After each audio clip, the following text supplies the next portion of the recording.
চলো দেখে নেব এই মুহূর্তে তুমি যার কথা ভেবে রিডিং দেখছো সে তোমায় কি লাভ মেসেজ দিতে চায়, তার ফিলিংস কি রয়েছে। দেখো তোমার পার্টনার কিন্তু তোমার সাথে একটা নিউ বিগিনিং চাইছে, নতুন করে শুরু করতে চাইছে। পাস্টে যা হয়েছে তোমার আর ওর মধ্যে সব কিছুকে মানে রিমুভ করে না নতুন একটা শুরু কিন্তু সে চাইছে রিলেশনশিপের। ওকে, তো আমি এখানে দেখতে পাচ্ছি ও তোমাকে এটাই বলতে চাইছে যে ও যে তোমাকে ছেড়ে চলে গেছিল সেটা যে ও ঠিক করেনি, ও কিন্তু বুঝতে পেরেছে। তো আজকে কিন্তু ও তোমায় বলতে চায় যে ও আর কোনো মতেই তোমাকে ছেড়ে যেতে চায় না।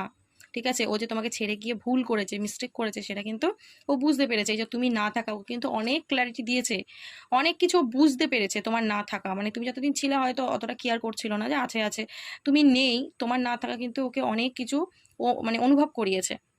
তো ওর এরকম ফিল হচ্ছে যে তুমি নেই, তো তো কিছু একটা যেন মিসিং, ওর কোনো অঙ্গ যেন একটা যেন মিসিং, এরকম একটা ফিলিংস হচ্ছে, মানে ইনকমপ্লিট ফিল করছে নিজেকে। ঠিক আছে, বুঝতে পেরেছে যে তুমি ওকে যতটা ভালোবেসেছো বা বাসো, ওইরকম পৃথিবীর কেউ ওকে ভালোবাসতে পারবে না। তোমার সাথে একটা আলাদাই কানেকশন কিন্তু ফিল করছে। তো একদমই তোমার প্রতি প্রচণ্ড টান, অ্যাট্রাকশন, প্যাশন প্রচণ্ডই কাজ করছে। তো এনার্জিটা কিন্তু খুব ভালো, এনার্জিটাকে ক্লেম করো, ইউনিভার্সকে গ্র্যাটিটিউড প্রে করো। ওকে, চলো, থ্যাংক ইউ সো মাচ।